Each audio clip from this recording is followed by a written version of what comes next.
ঈদে ঘরে ফেরা মানুষের দুর্ভোগ কমাতে আগে থেকেই সড়ক সংস্কারের কাজ শুরু করেছে সড়ক ও জনপথ বিভাগ। সংস্কার কাজের অগ্রগতি দেখতে শুক্রবার সকালে আব্দুল্লাহপুর বাইপাইল সড়ক পরিদর্শনে যান যোগাযোগ মন্ত্রী ওবায়দুল কাদের।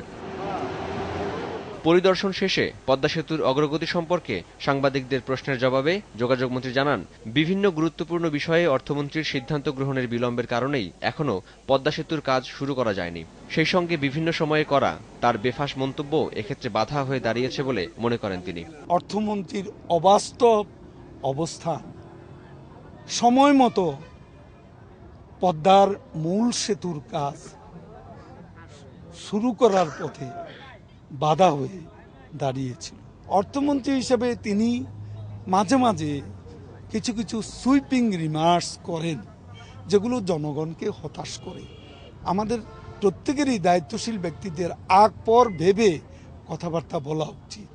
রাশিয়া ও চীনের প্রস্তাব ফিরিয়ে দেয়া প্রসঙ্গে যোগাযোগ মন্ত্রী বলেন, পদ্মা সেতু প্রকল্পে নির্মাণ কাজে কারো অংশীদার হওয়ার সুযোগ নেই, তবে কেউ অর্থায়ন করতে চাইলে তা বিবেচনা করা হবে। এ সময় ৫ সিটি নির্বাচনে আওয়ামী লীগের পরাজয়ে দল বড় ধরনের ধাক্কা খেয়েছে উল্লেখ করে এই অভিজ্ঞতা থেকে শিক্ষা নিয়ে ভবিষ্যতে দল ঘুরে দাঁড়াবে বলে তিনি আশা প্রকাশ করেন। ৫টি সিটি কর্পোরেশন নির্বাচনে পরাজয় আমাদের নেতা কর্মীদের মনোবলে একটা ধাক্কা দিয়েছে। ভুল ত্রুটি স্বীকার করা এবং এ থেকে শিক্ষা নেওয়া এবং সংশোধনের চেষ্টা করা।